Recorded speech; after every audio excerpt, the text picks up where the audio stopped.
교독하도록 하겠습니다. 로마 4장 1절입니다. 신약 페이지 243쪽. 그런즉 육신으로 우리 조상인 아브라함이 무엇을 얻었다 하리요? 만일 아브라함이 행위로서 의롭다 하심을 받았으면 자랑할 것이 있으려니와 하나님 앞에서는 없느니라. 성경이 무엇을 말하느냐? 아브라함이 하나님을 믿음에 그것이 그에게 의로 여겨진 바 되었느니라. 일하는 자에게는 그 삭시 은혜로 여겨지지 아니하고 보수로 여겨지거니와 일을 아니할지라도 경건하지 아니한 자를 의롭다 하시는 일을 믿는 자에게는 그의 믿음을 의로 여기시나니 일한 것이 없이 하나님께 의로 여기심을 받는 사람의 복에 대하여 다윗이 말한 바 불법이 사함을 받고 죄가 가려짐을 받는 사람들은 복이 있고 주께서 그 죄를 인정하지 아니하실 사람은 복이 있도다 함과 같으니라. 17절입니다. 기록된 바 내가 너를 많은 민족의 조상으로 세웠다 하신과 같으니 그가 믿은 바 하나님은 죽은 자를 살리시며 없는 것을 있는 것으로 부르시는 이시니라. 아브라함이 바랄 수 없는 중에 바라고 믿었으니 이는 내 후손이 이같으리라 하신 말씀대로 많은 민족의 조상이 되게 하려 하심이라.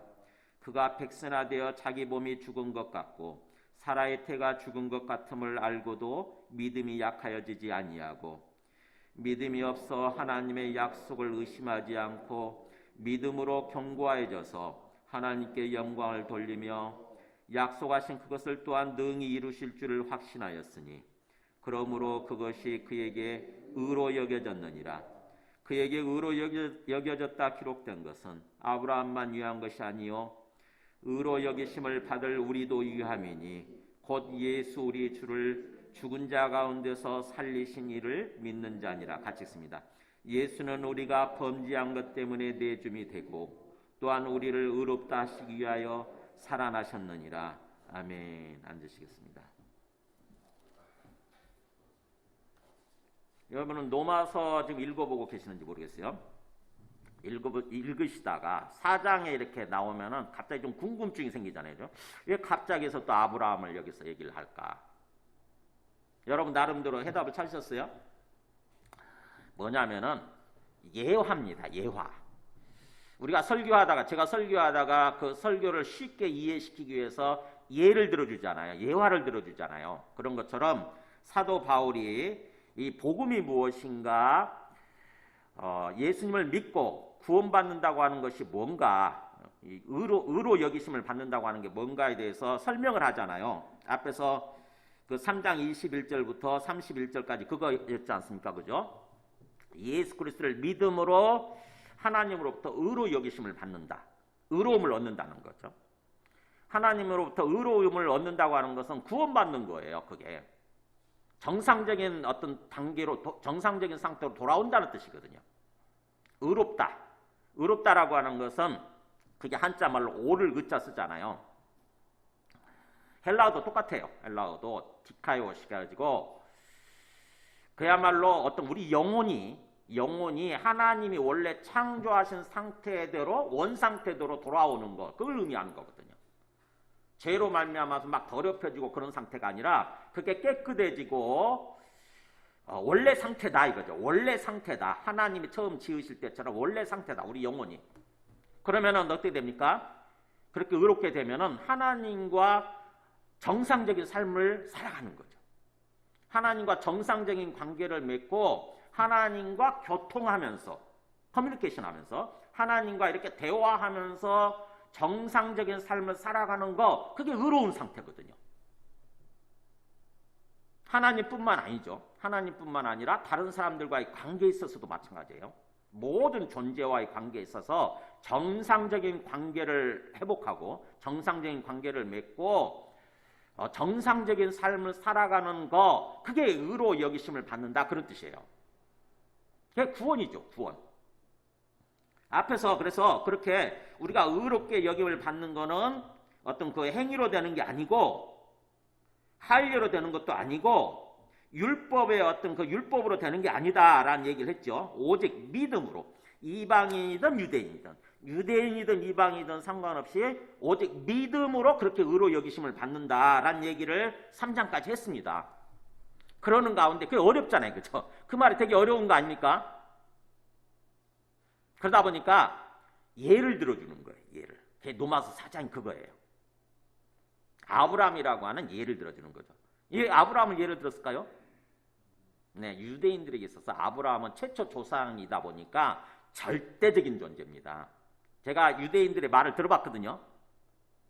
유대인은요, 기준이 오직 아브라함이더라고. 아브라함.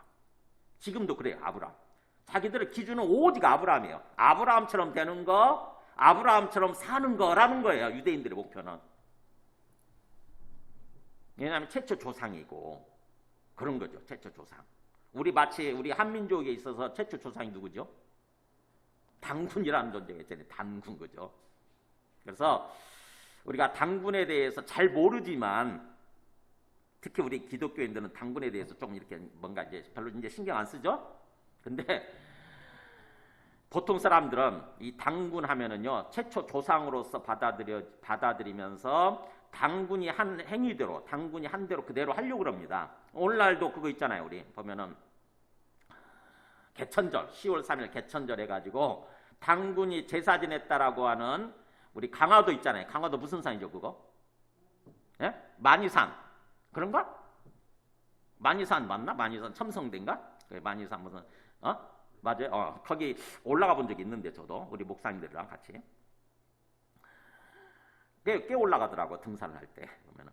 그래서 어쨌든, 거기서 당군이 제사 지냈다고 하다 보니까는 오늘날도 역시 10월 3일 개천절이 되면, 하늘을 열었다라고 하는 개천절이 되면은 거기 가서 이렇게 제사를 지내는 거죠.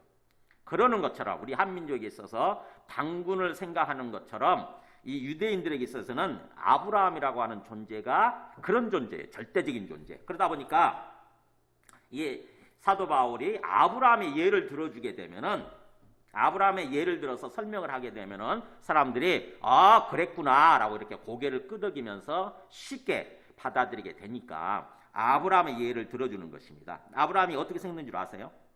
사진 남아있을까요? 없을까요? 없습니다. 사진이 없어요. 그냥 나중에 성경의 기록을 가지고 그림을 그렸어요. 한번 보여주실래요? 이런 분이래요. 이렇게 생기셨대. 왜냐하면 할아버지죠. 75세에 부름 받았으니까, 그죠? 75세에 부름 받아가지고 나중에 100 몇 살에 죽으시죠? 그래가지고 그러니까 이 아브라함의 모습 이런 거라고 생각하는 거죠. 이렇게 보면은 흰 수염이 있고 이렇게 하늘을 바라보는 그런 모습이죠. 하나님을 바라보는 모습이고, 여기는 이삭을 하나님께 바치는 그런 모습이네요. 이삭을 믿음으로 바치는 모습. 자, 이게 아브라함의 이야기가 어디 나오죠? 우리 창세기 나오잖아요. 창세기 12장부터 시작해가지고 아브라함 이야기가 쭉 15장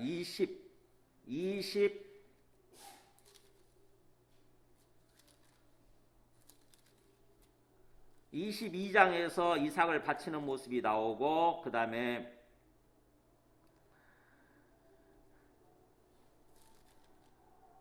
아브라함이 죽는 게 25장에 죽는 거구나. 25장에 아브라함 175세로 죽네요. 와, 오래 살았네요. 그죠?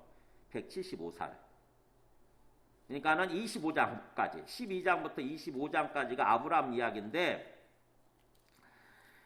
그 아브라함이 정말 처음부터 아브라함이 하나님의 부르심을 받고 하란 땅에서 나올 때부터 믿음이 있죠. 사실은 믿음으로 나온 거잖아요. 그죠? 하나님을 믿었으니까 75세에 고향 친척 아버지 집을 떠날 수 있었던 거죠. 근데 결정적으로 믿음을 보여주는 것이 바로 창세기 15장에 나오는,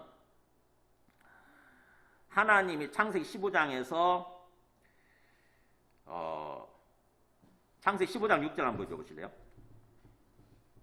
여기 보면 아브라함이 여호와를 믿으니 여호와께서 이를 그의 의로 여기셨다는 말이 이렇게 나오죠.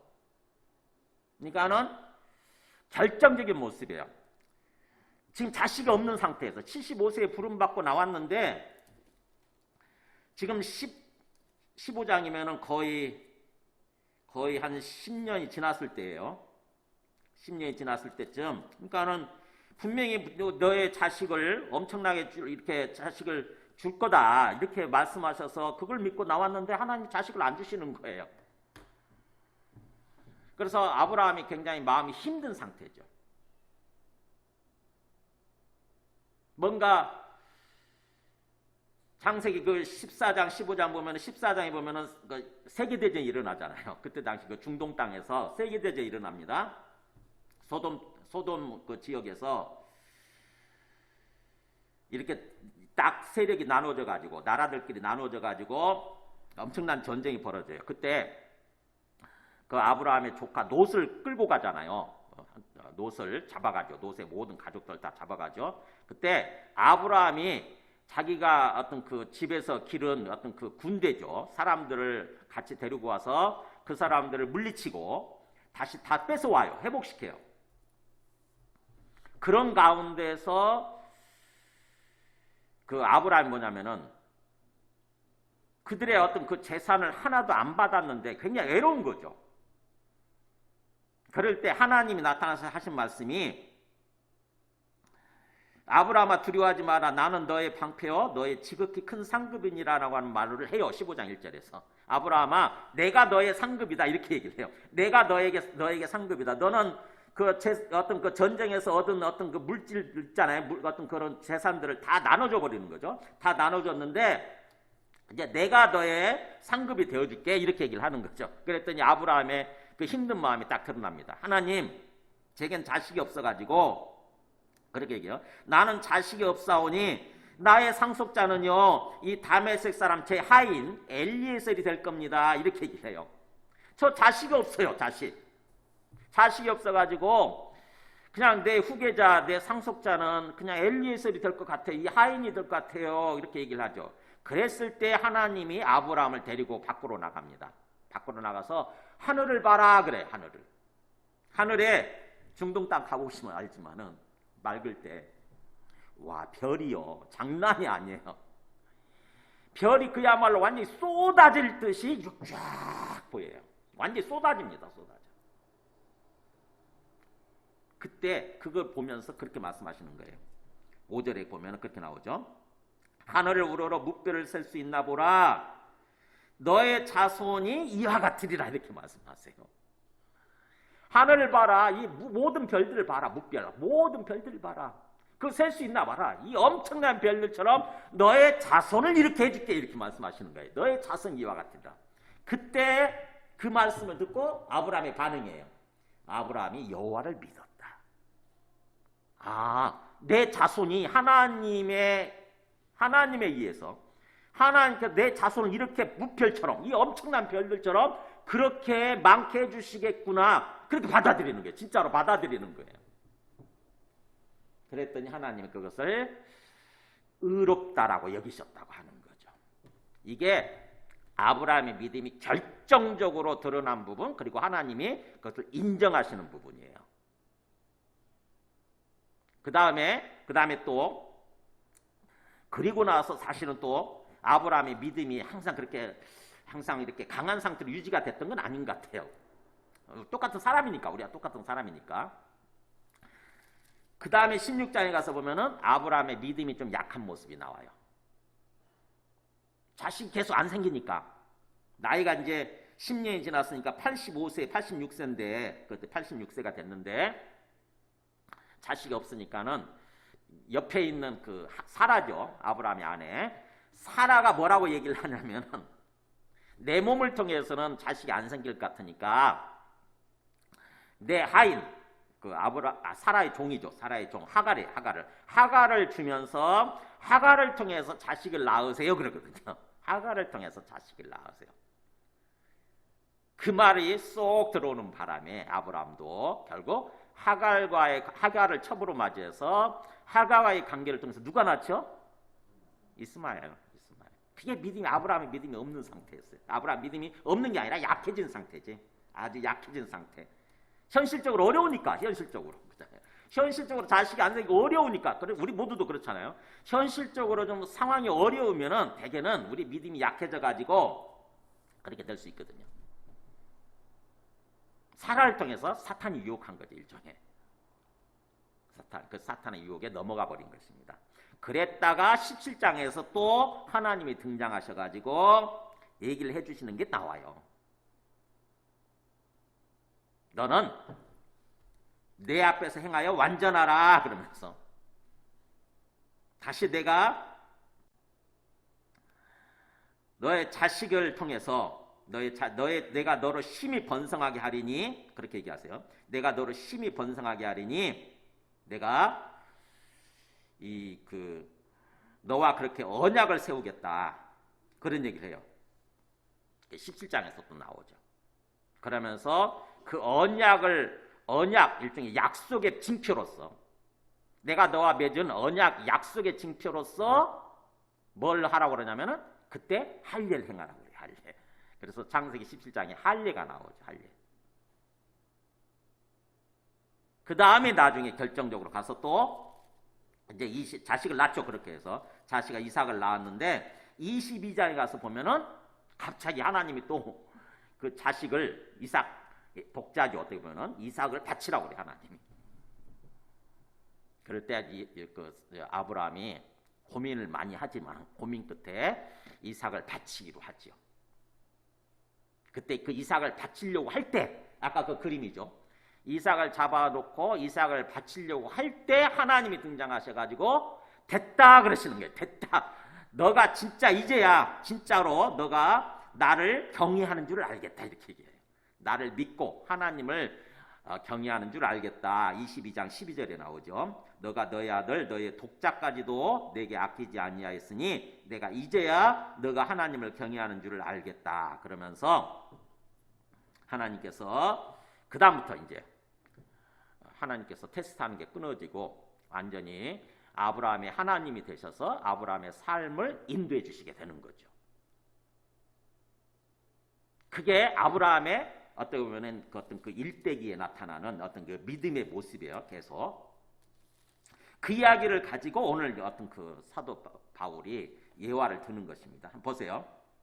그러니까 아브라함의 이야기를 개략적으로라도 좀 알아보셔야 돼요. 이렇게 좀 아셔야 아브라함이 어떤 식으로 살았는지 어떻게 믿음이 흘러갔는지 이거를 알아야 오늘 이 그 로마서 4장 이 예화로 드는 아브라함의 이야기를 제대로 이해를 합니다. 사도 바울이 어떤 걸 가지고 아브라함이 믿음이 있었다. 믿음으로 하나님의 약속을 이루는 삶을 살았다라고 하는 건지 우리가 이해할 수 있게 됩니다. 자, 보세요.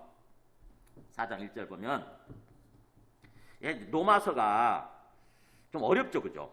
로마서가 왜냐하면은 이걸 개념적인 어떤 말씀, 개념적인 설교라고 그러는데 사도 바울이 이 로마 교회에 있는 사람, 사도 바울이 개척한 교회가 아니잖아요. 사도 바울이 그들한테 복음을 전해가지고 그들이 예수 어떤 믿게 된 사람들이 아니니까 처음부터 끝까지 설명을 하는 거예요.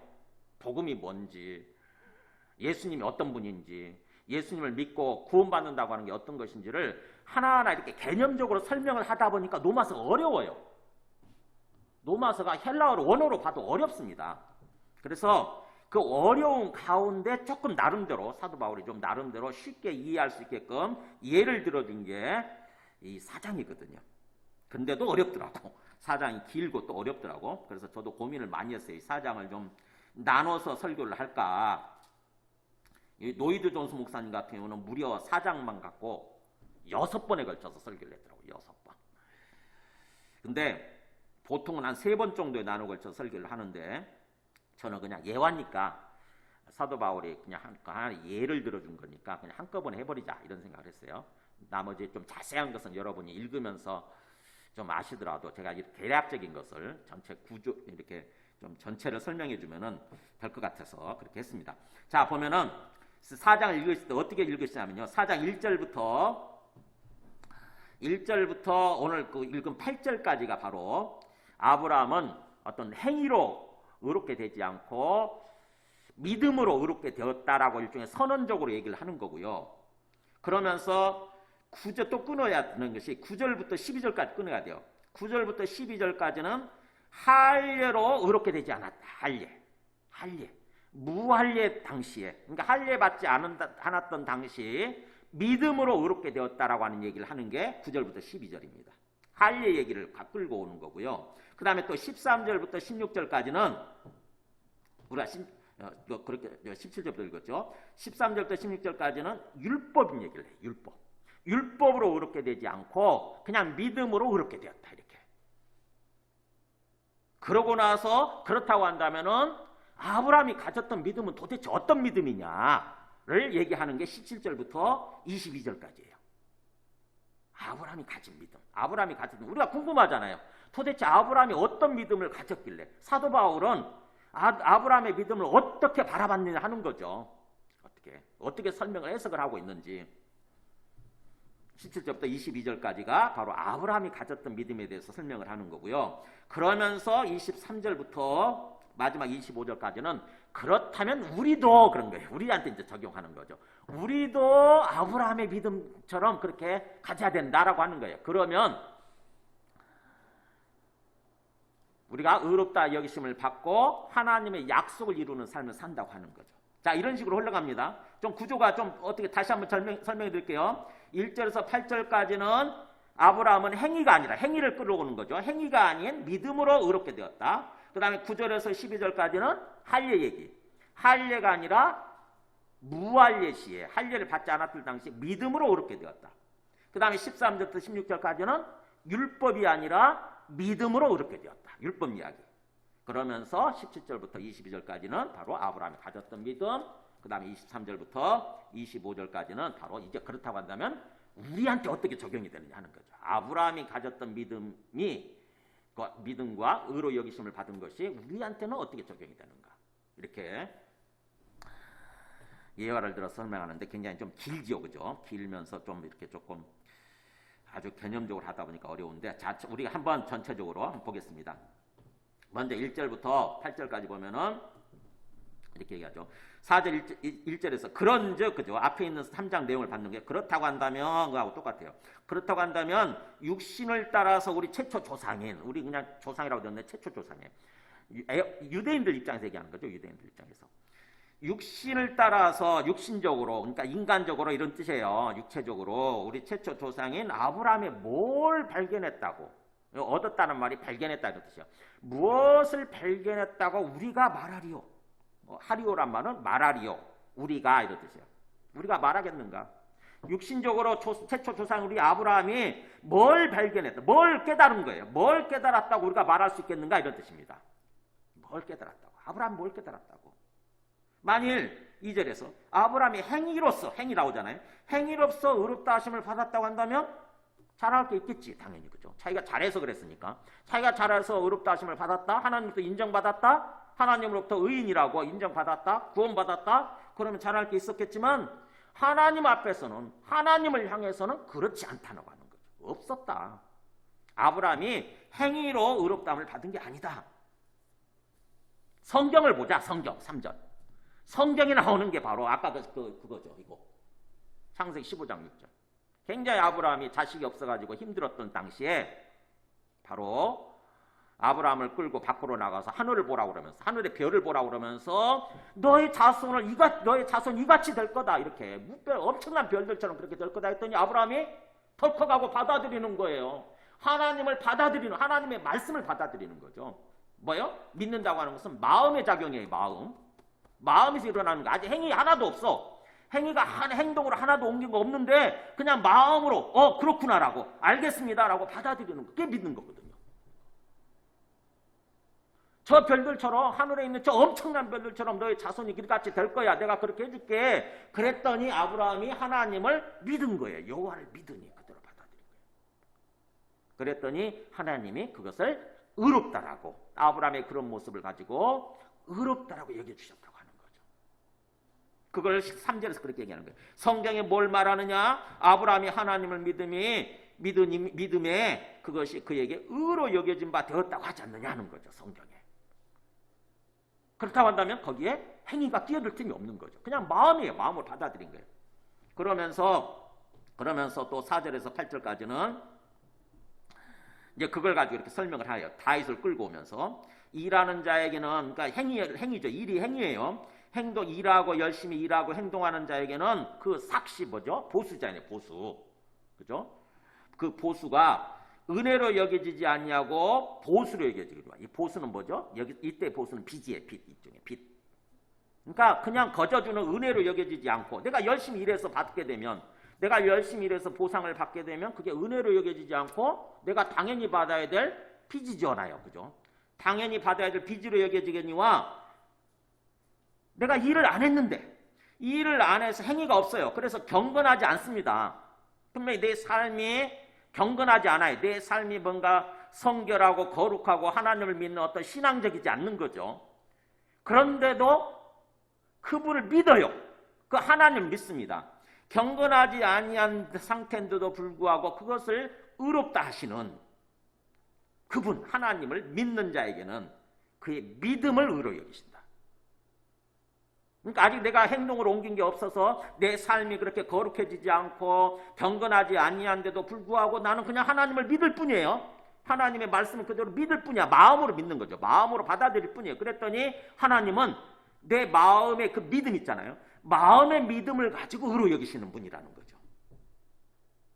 그러면서 그렇게 된 사람들이 얼마나 행복한지, 얼마나 그 마음이 행복한 삶을 살아가는지에 대해서 다윗을 끌고 옵니다. 다윗이 말한 거 6절에서 그 8절이 그거예요. 다윗이 일한 것이 없이 행동으로 옮긴 것이 없이 하나님께 의로 여기심을 받는 사람의 복에 대해서, 그러니까 마음으로만 받아들인 상태인데도 불구하고 하나님이 의롭다라고 이렇게 여겨주시면 그 사람이 얼마나 행복하고 행복한 삶을 살아가는지에 대해서 다윗이 말한 것도 있다 그거예요. 다윗이. 그게 바로 7절 8절이죠. 불법이 사함을 받고 죄가 가려짐을 받는 사람들은 복이 있고 주께서 그 죄를 인정하지 아니할 사람은 복이 있도다 함과 같으니라. 이게 시편 32편 말씀이죠. 한번 제가 원문을 보여드릴까요? 시편 32편 보여줘보세요. 이거예요. 이 얘기는 1절 2절 끌고 왔는데 이거는 배경부터 알아야 돼요. 다윗이 가장 결정적인 죄를 지은 게 뭐죠? 밧세바를 범한 거. 우리아의 아내 밧세바를 범하고 나서 엄청난 죄를 지은 거잖아요. 그죠? 밧세바를 범하고 또 뿐만 아니라 그 우리아의 밧세바의 남편까지도 죽이잖아요. 와, 간음죄를 범하고 살인죄까지 저지른 사람이에요.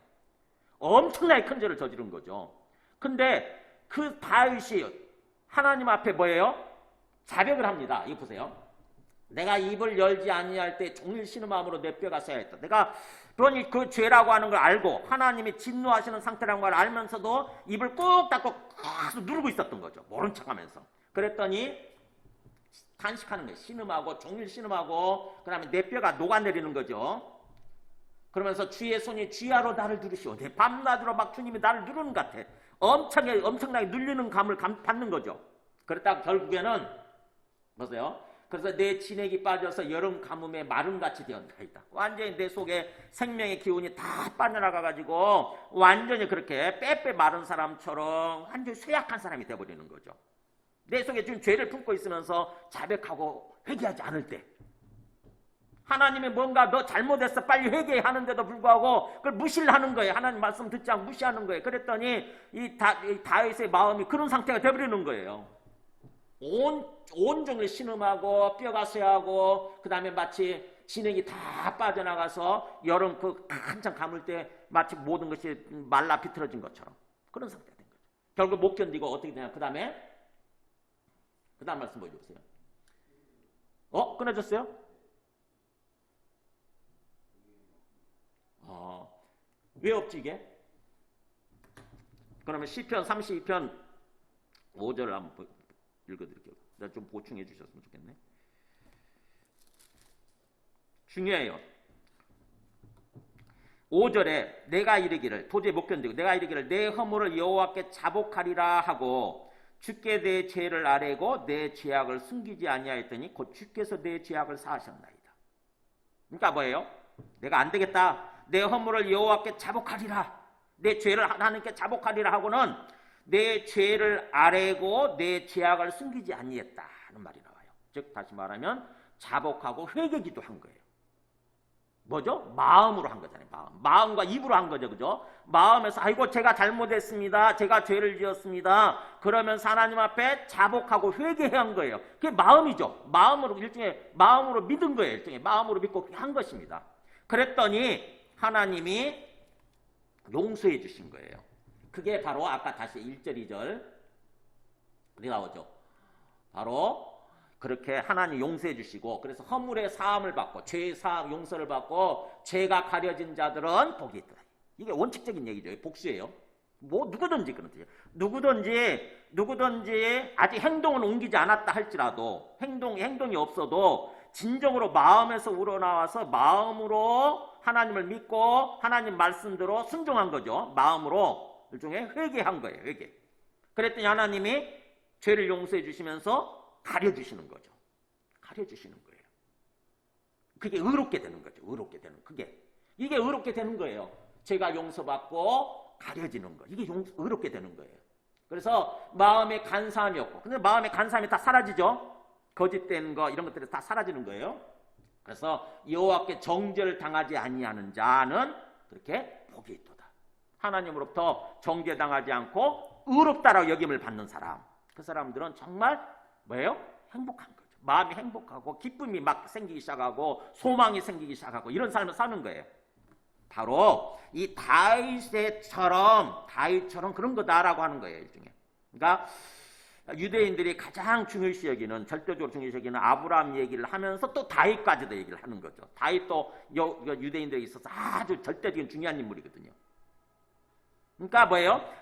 이 아브라함이나 다윗이나 아직 행위가 없이, 행위로까지 가지 않았는데도 불구하고 진정으로 마음으로 그렇게 믿고 하나님을 믿고 하나님을 받아들였더니, 하나님 말씀을 받아들였더니 하나님께서 의롭다라고 여기심을 해주시고, 그렇게 되면은 우리의 심령이, 우리의 영혼이 참으로 행복해지고 행복한 삶을 살아가게 된다고 하는 거죠.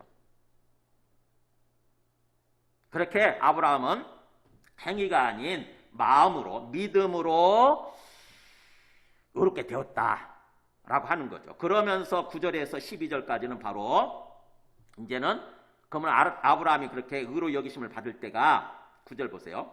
그런지 이 복이 할례자에게 되냐 혹은 무할례자에게 되냐. 그렇다고 한다면 이 의로 여기심을 받는 사람의 복, 의롭다라고 여김 받을 때 그 행복이 할례자에게만 해당되는 거냐, 아니면 할례가 없는, 할례 받지 않은 무할례자에게도 해당되는 거냐 하는 거예요. 다시 우리가 아브라함으로 돌아가서 보면은 아브라함이 언제 그렇게 의로 여기심을 받은 거죠? 할례를 받지 않았을 때였어요. 할례는 17장에 나오는 거고, 아까 의롭다라고 여기시주시는 것은 15장에서 나오거든요. 창세기 15장에서. 그러니까 할례는 할례 받지 않았을 때예요. 그래서 얘기하잖아요. 무릇 우리가 말하기를 아브라함에게는 그 믿음이 의로 여겨졌다 하지 않느냐 하는 거예요. 언제? 15장에서, 창세기 15장에서 할례 받지 않았을 때. 10장에 나오잖아요. 10절에 나오잖아요. 그런즉 그것이 어떻게 언제란 말하고 똑같죠. 그런즉 그것이 어떻게, 언제 여겨졌느냐? 할례시냐 무할례시냐? 할례시가 아니고 무할례 때다. 무할례 때시다. 무할례. 할례 받지 않았을 때라고 하는 거죠. 그렇다고 한다면 할례는 언제 뭐냐? 예, 바로 11절 나오죠. 그가 그 후에 오직 믿음으로 의롭다 여기심을 받고 나서 나중에 할례를 받는데, 그가 할례의 표를 받은 것은 무할례 시에 믿음으로 된 의를 인친 것에 불과하다라고 하는 거죠. 무할례 시에 내가 믿음으로 의롭다라고 받았어요. 그것을 확실하게 도장 찍어주는 거, 그게 할례라는 거예요. 그러니까 유대인들이 지금 오해를 많이 하고 있었던 거죠. 유대인들은요, 아브라함이 당연히 할례를 받고 할례를 통해서 의롭게 되었을 거다, 하나님으로부터 인정받았을 거다, 이렇게 생각을 하는 거예요. 근데 그렇지 않았다고 하는 것을 성경을 깊이 들어가서 사도 바울이 얘기를 하는 것입니다. 아브라함은 할례하고는 상관없을 때 무할례 때 믿었더니 의로 여기심을 받았었다. 그러고 나서 할례를 받은 거다. 그 할례는 그래서 그것에 인친 것에 불과하다. 그렇게 함으로써 이는 무할례자로서 믿는 모든 자, 그러니까 할례를 받지 않았어도 믿는 모든 사람들이죠. 우리 이방인들 같은 사람들이죠. 우리 같은 사람들. 할례를 받지 않았어도 하나님을 믿으면 의롭다고 여겨주시는 거죠. 그래서 무할례자로서 믿는 모든 자들의 최초 조상이 된다는 거예요. 그렇게 해서 아브라함은 최초 조상. 그러니까 우리는 한민족이니까 아브라함이 나하고 아무 상관없는 것 같지만 믿음 안에서 우리의 조상이 되는 거예요. 아브라함이 최초 조상이 되는 거예요. 믿음의 조상. 그러면서 나중에 할례를 받았으니까 이제 할례 받는 자, 즉 유대인들의 조상이기도 하다고 하는 거죠. 그게 12절 나오죠. 또한 할례자의 조상이 되었나니, 그렇게 해서 곧 이제는 할례 받을 자에게 뿐만 아니라 우리 조상 아브라함이 무할례 시에 가졌던 믿음의 자취를 따르는 우리 이방인들에게도 역시 조상이 되는 거다, 이렇게 얘기를 하는 거죠. 그러면서 이제 또 13절부터 16절까지는 이제 율법이에요. 율법 보세요. 아브라함이나 그 후손에게 세상의 상속자가 되리라고 하신 그 언약, 세상의 상속자가 된다, 이게 무슨 말이에요? 구원받아서 나중에 하나님이 세상을 다 회복시키잖아요, 그죠? 하나님이, 주님이 재림하실 때 세상이 완전히 회복되는 거 아닙니까? 하나님이 창조하셨을 때 그 세상으로 회복되는 거죠. 그 세상의 상속자가 된다. 그 세상을 받아서 누리는 거죠. 영은 계속 사는 거예요. 즉 구원이죠. 완전한 구원을 말하는 거예요. 완전한 구원에 이르게 된다고 하는 그 언약은 율법으로 말미암은 게 아니고 오직 믿음의 의로 말미암게 되는 거다. 왜 그러느냐? 사실은 아브라함 때 율법이 있었어요, 없었어요? 없었다고 하는 거죠. 아브라함 때 율법이 없었다고 하는 게 참 충격적인 거죠. 당연히 유대인들 입장에서 보면은 그렇게 율법을 중요시 여기니까 자기들은, 우리 최초 조상 아브라함도 당연히 율법대로 살았을 거다, 율법을 지켰을 거다, 율법을 알고 지켰을 거다, 이거 생각을 했는데 가만히 생각해 보니까 율법은 없었어요. 아브라함 때. 언제 율법이 주어집니까? 그때로부터 430년이 지난 모세 때 주어지는 거예요. 모세 때. 거기 성경에 나오죠. 보면은 갈라디아서 3장 17절에 보면은, 예, 보세요. 갈라디아서 이렇게 구체적으로 설명을 해요. 내가 이것을 말하노니, 강조하는 표현이에요, 이런 표현들이. 내가 이것을 분명히 말하노니 하나님께, 319까지 같이, 하나님께서 미리 정하신 언약을 430년 후에 생긴 율법이 폐기하지 못하고 그 약속을 헛되게 하지 못하리라. 네. 율법은 언제 주냐면은 500년이죠, 거의. 430년이 지난 모세 때 주어지는 거니까 아브라함은 율법하고는 아무 상관이 없었던 거예요. 아마 유대인들은 이 말을 들으면 굉장히 충격적일 거예요. 정신이 번쩍 드는 거죠. 그래서 아브라함이나 그 후손들에게 세상 상속자가 되리라 하신 그 언약은 아브라함에도 마찬가지라는 거죠. 율법으로 말미암은 게 아니고 믿음의 의로 말미암은 거다. 만약 율법에 속한 자들, 즉 유대인들만이 상속자라고 한다면은 하나님이 아브라함에게 주셨던, 우리 최초 조상 아브라함에게 주셨던 그 믿음, 우리는 그란 말이 생략을 했는데 원어는 있어요. 중요하기 때문에 그 믿음은 헛것이 되고 그 약속은 파기되어 버리는 거다, 이렇게 하는 거예요. 하나님 아브라함에게 주셨던 그 믿음 그리고 그 약속 이거는 완전히 폐기되어 버리는 거다. 근데 그렇게 되지 않는다고 하는 거죠. 그러면 율법을 왜 주셨느냐? 15절 나오죠. 율법이라고 하는 것은 진노를 이루게 하나니 율법이 없는 것은 범법도 없느니라. 네. 바로 율법은 그야말로 죄가 무엇인지를 가르쳐주기 위해서 율법을 주셨는데, 그럼 율법이 없어지면은 죄를 범하는 것도 없죠. 그잖아요. 우리 교통규칙 있잖아요. 보죠. 이 교통규칙이 있다 보니까 그거를 어기게 되면은 죄를 범하는 거잖아요. 그죠? 근데 교통규칙 자체가 없으면은 내가 아무렇게나 어떤 그 건너가도, 사과를 건너가도 그 죄를 범하는 게 아니에요. 규칙 어기는 게 아닙니다. 우리 지금 코로나 때문에 이 마스크를 써야 된다고 규칙이 생겼잖아요. 그죠? 국가에서 규칙을 정했잖아. 그래서 마스크를 벗게 되면 어떻게 되죠? 범법이 되는 거예요. 죄를 범하게 되는 거예요. 근데 만약에 그 마스크를 써야 된다고 하는 규칙이 없으면 어떻게 되죠? 네, 그러면은 범법도 없어요. 어떤 사람도 마스크를 벗어도 죄를 범하는 게 아니에요. 그러니까 법이라고 하는 것은, 규칙이라고 하는 것, 법칙이라고 하는 것은 뭐예요? 일종의 어떤 그 죄를, 그것을 어기게 되고 그러면 죄를 범하게 되는 거죠. 근데 규칙 자체가 없어지게 되면은 범법도, 죄를 범하는 것도 없어져 버리는 거예요. 그렇기 때문에 아브라함처럼 16절이에요. 상속자가 되는 그것이, 세상의 상속자, 완전한 구원을 이루게 되어서 세상을 상속받아서 영원한 세상, 천국이죠. 영원한 세상, 영원한 천국의 상속자가 되는 그것이 은혜에 속하기 위해서, 은혜를 따르기 위해서, 이런 뜻이에요. 하나님의 은혜, 하나님이 주시는 거죠. 하나님 일방적으로 주시는 그 은혜를 따르기 위해서 우리 입장에서는 믿음으로 되는 거다. 그러니까 이거 우리가 오해하면 안 돼요.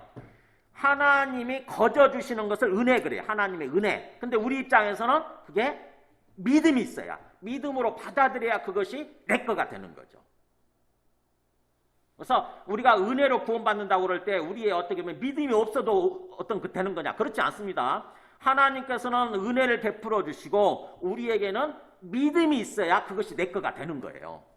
그래서 상속자 되는 그것이 하나님의 은혜에 속하기 위해서, 은혜를 따르기 위해서 우리의 믿음으로 되나니 이는 그 약속, 세상 상속자 되는 그 약속이죠. 그 약속을 그 모든 후손에게 굳게 하리 하십니다. 모든 믿음의 후손이죠. 아브라함을 따르는 그 믿음의 후손에게 굳게 하리 하십니다. 그래서 율법에 속한 자에게 뿐만 아니라 유대인들이죠. 유대인들에게 뿐만 아니라 아브라함의 믿음에 속한 자에게도 그러한다. 즉 다시 말하면 우리 이방인들, 오직 믿음으로 따르는 이방인들 같은 율법과는 상관없는 사람들에게도 마찬가지다라고 하는 거죠. 그러면서 거기서부터는 가로로 묶어집니다. 거기 아브라함부터 뭐뭇과 같으니 17절에서 하신과 같은, 이거는 일종의 삽입구예요. 삽입구. 우리는 그렇게 표시가 안 돼 있는데 그렇게 애매하게 끊어놨는데, 아브라함은 우리 모든 사람의 조상이다 그러면서 기록된 것처럼 내가 너를 많은 민족의 조상으로 세웠다 하신 것과 같다.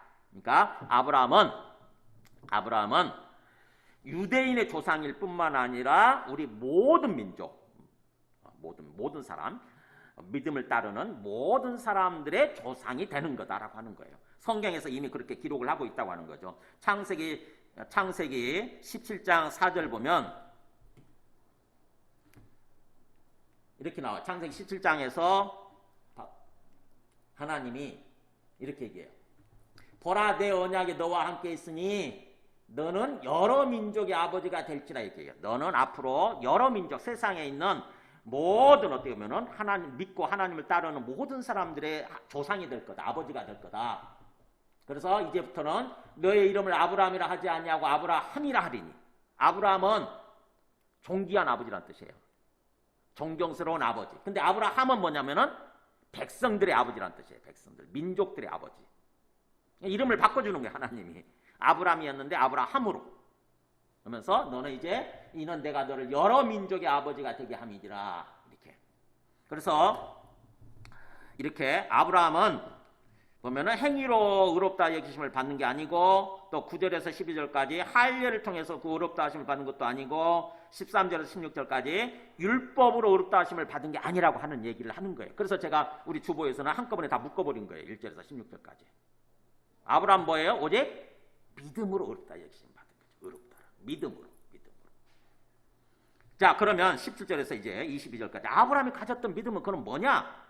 17절 끝에 두 번째부터 읽어야 되겠죠. 그가 믿은 바 하나님은, 자, 어떤 아브라함이 가졌던 믿음은 뭐냐?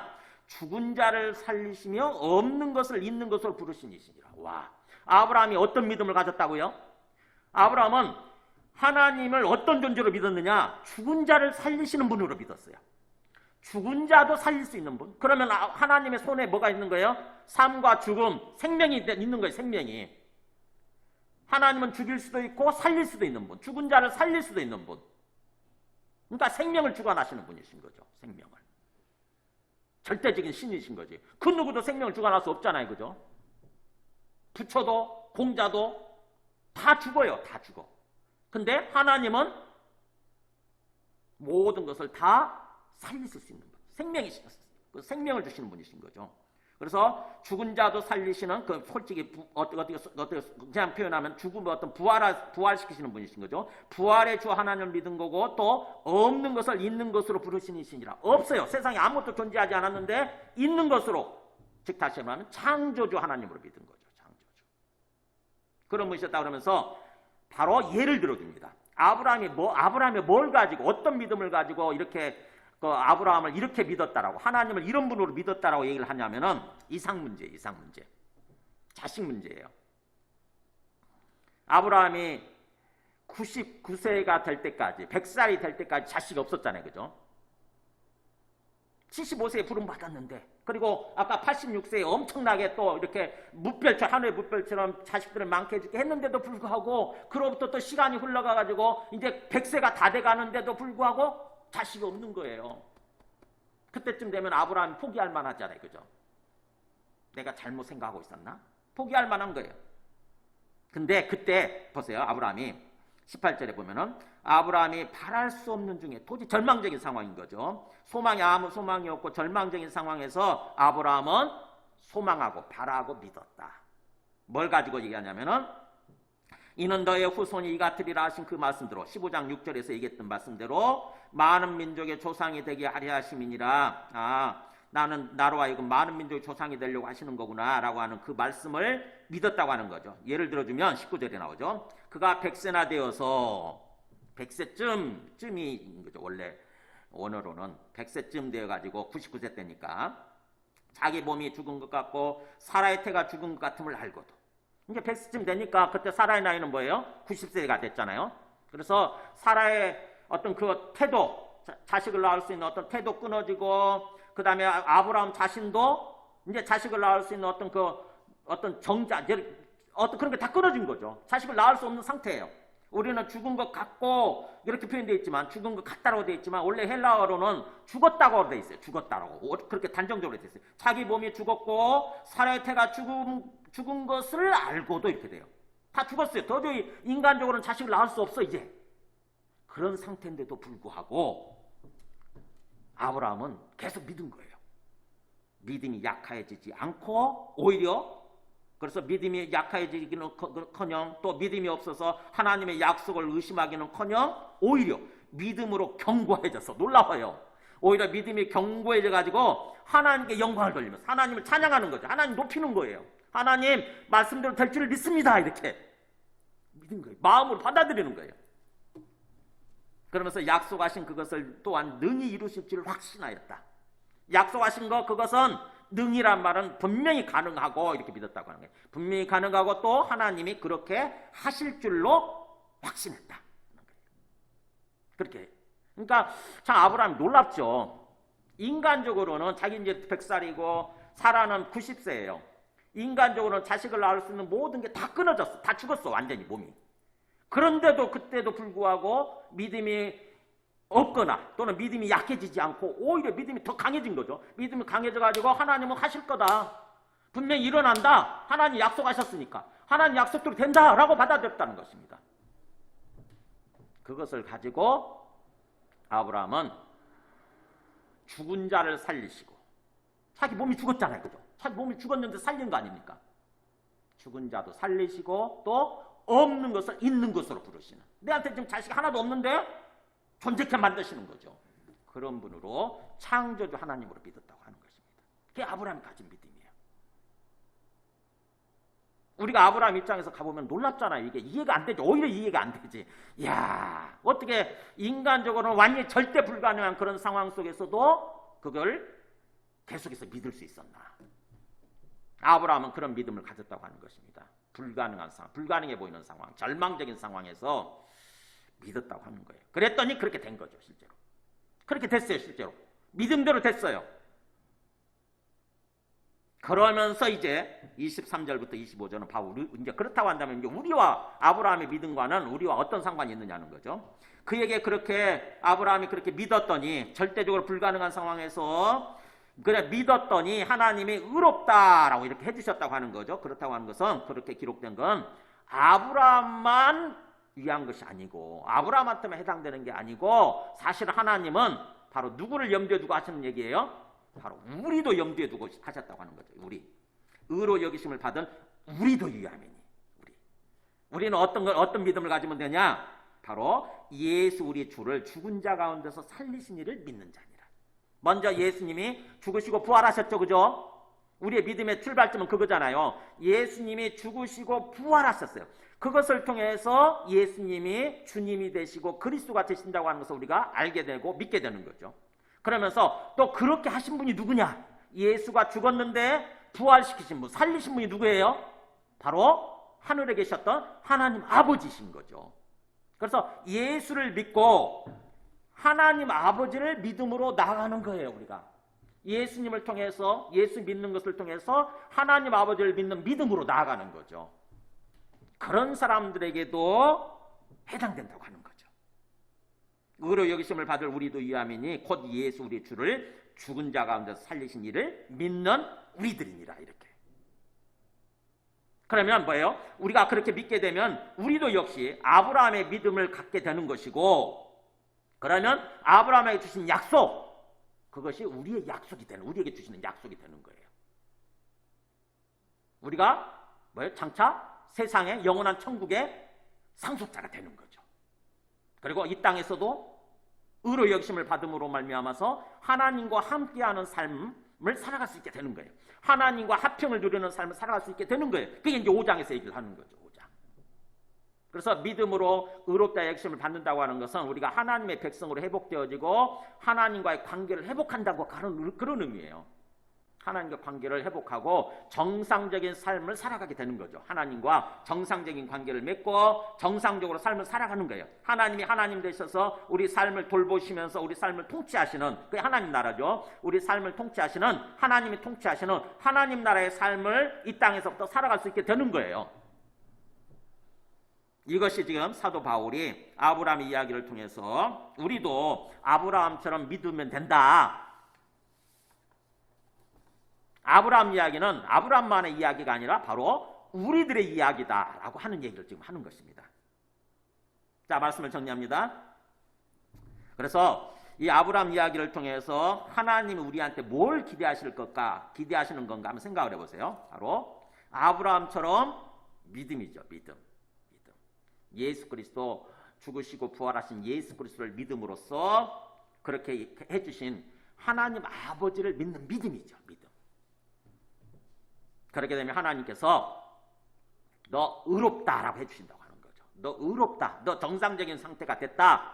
너의 영혼이 정상적인 상태가 됐다. 이제부터 나와 정상적인 관계를 맺고 나와 화목하고 내가 너를 돌봐주고 내가 너를 통치하는 내가 너의 삶을 통치하는 그런 삶을 이제부터 살아가자라는 그런 뜻이에요. 자, 그렇다고 한다면은 우리가 다시 한번 좀 더 깊이 생각해 보면은 이렇게 의롭게 되었으면은 어떤 삶을 살아야 되는 거예요? 완전히 그 뒤에도 행동이 필요 없습니까? 의인이 됐을 때 행동이 전혀 순종의 행위가 필요 없는 거예요? 그렇지 않습니다. 내가 진짜 믿는다고 한다면 그 믿음이 순종으로 나타나는 거죠. 당연히. 믿음은 순종의 행위로 나타나는 거예요. 그래서 그 아브라함이 나중에 22장에 가서, 창세기 22장에 가서 실제로 하나님을 믿는 그 믿음을 보여주잖아요. 뭐요? 이삭을 바치라고 했을 때 이삭을 바치잖아요. 바치려고 하죠. 그때 그 믿음이 이 히브리서 기자는 그게 바로 아브라함의 믿음이었다라고 평가를 합니다. 어디 나오냐면 히브리서 11장 19절에 나와요. 이렇게 보면은 이삭을 바치려고 그러면 하나님 이삭을 주셨는데 왜 바치라고 그러지? 그때 아브라함이 가졌던 믿음이 뭐냐? 여기 나오죠. 그가 하나님이 읽어볼까요? 능히 이삭을 죽은 자 가운데서 다시 살리실 줄로 생각한지라, 믿은지라 그런 뜻이에요. 아, 내가 이삭을 하나님 말씀대로 바쳐도 하나님이 이삭을 살리려고 그러시는구나. 이삭을 살릴 거라고 믿은 거예요. 그게 바로 믿음이라고 하는 거죠. 그러니까 믿음은 아브라함이 가졌던 믿음은 행위가 없는 믿음이 아니라 행동하는 믿음이었어요. 그걸 히브리서 기자는 그렇게 평가하는 거예요. 그래서 야고보서에서도 아브라함의 믿음을 얘기하죠. 행위가 따르는, 순종이 따르는 믿음이었다고 그러면서 야고보서에서도 그렇게 평가를 해요. 야고보서 3장 21절 보면 우리 조상 아브라함이 그 아들 이삭을 제단에 바칠 때에 행함으로 의롭다 하심을 받은 것이 아니냐. 행함으로. 그러니까 행하는 믿음이었다고 하는 거죠. 순종하는 믿음이었다고 하는 거죠. 그러면서 성경에 이른바 아브라함이 하나님을 믿으니 이것을 의로 여기셨다는 말씀이 이루어졌고 그는 하나님의 친구라 벗이라 칭함을 받았나니 이렇게 나와요. 그러니까 우리가 오해를 하면 안 돼요. 믿음이라고 하는 것은 기본적으로 마음의 작용이지만 마음으로 결정하는 거죠. 마음의 선택, 마음의 결단하는 거지만 자연스럽게 당연히 진짜로 믿게 되면은 순종하는 행동이 따라가게 되는 거죠. 자, 말씀을 정리합니다. 그래서 우리가 오늘 말씀을 통해서 지금 이 사도 바울이 또 사도 바울을 통해서 하나님이 말씀하고자 하는 게 뭐예요? 천천히 생각해 보면은 바로 우리는 아브라함처럼 진정으로 살아계신 하나님을 믿는 거죠. 진정으로 지금 내 앞에 하나님이 안 보이지만 우리 앞에 처음에 찬송했던 것처럼 하나님 내 눈에 안 보이지만 하나님은 살아계시고 하나님 말씀대로 이끌어 가시는 이루어 가시는 그런 분이라고 하는 거죠. 우리는 안 보이지만 살아계신 하나님을 어떻게 믿습니까? 결정적인 증거 예수님의 부활이에요. 그죠? 예수님의 부활을 통해서 그 예수님을 부활시킨 하나님이 살아계시는 거죠. 그리고 또 그 부활하시는 예수님이 하나님 우편에 지금 살아계시는 거죠. 하나님 우편에서 온 세상을 지금 이끌고 가고 계시는 거죠. 우리 삶을 이끌고 가고 계시는 거죠. 그걸 진정으로 믿을 때에 진정으로 그것을 믿고 순종하는 거죠. 말씀대로 순종하는 그런 삶을 살아갈 때에 주님은 우리에게 주신 그 약속을 이루어 가신다고 하는 것입니다.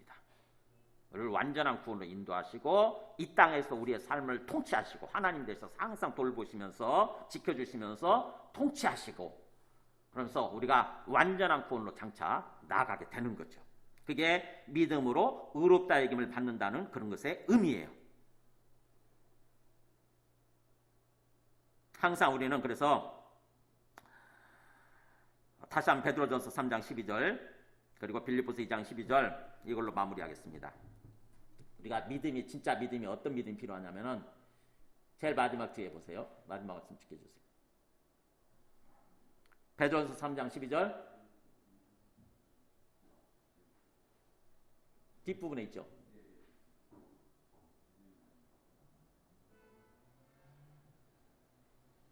죽어버린 거예요? 이거 다시 암송하는 자세로 한번 읽어보겠습니다. 주의 눈은 의인을 향하시고 그의 귀는 의인의 간구에 기울이시되 주의 얼굴은 악행하는 자들을 대하시느니라. 주님은 지금 뭐하고 계신다고요? 하나님 우편에서 우리를 보고 듣고 계신다. 주님의 눈은 우리를 향해 계시고 주님의 귀는 우리의 말소리에 우리의 기도나 간구에 귀 기울이고 경청하고 계신다. 그 다음에 또 그래서 빌립보서 2장 12절 같이 읽어볼까요? 항상 복종하여 두렵고 떨림으로 너희 구원을 이루라. 네, 이 두렵고 떨림이 바로 이게 경외하는 거예요. 하나님은 내 앞에 계시는 주님을 믿고 경외하는 거. 그걸로 우리가 완전한 땅에서 구원의 삶을 살 뿐만 아니라 완전한 구원에 나아가게 되는 거죠. 그 믿음이 있을 때 항상. 그러니까 함부로 하나님 안 보인다고 내 마음대로 막 같은 그 교만함으로 행하면 안 돼요. 이제 내 마음을 낮추고 겸손한 모습으로 두렵고 떨림이 내 마음속에 있어야 되는 그게 건강한 영혼 상태거든요. 두렵고 떨림이 있을 때 경외하는. 그래서 성경에서 하나님 경외하는 거 얼마나 강조합니까? 믿음이거든요. 그게 믿음.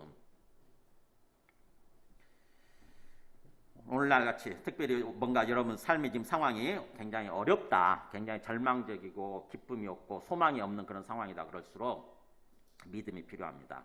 내 생각을 내려놓고 그냥 하나님의 때에 하나님은 반드시 약속을 이루실 거다 이렇게 믿는 게 필요해요. 저도 굉장히 힘든 시간들을 좀 보내고 있는 것 같아요. 보면은 때로는 굉장히 어떤 사회가 돌아가는 거 보면 세상이 돌아가는 거 보면은 그냥 희망이 없고 굉장히 절망적이에요. 막 화도 나고. 근데 이럴 때일수록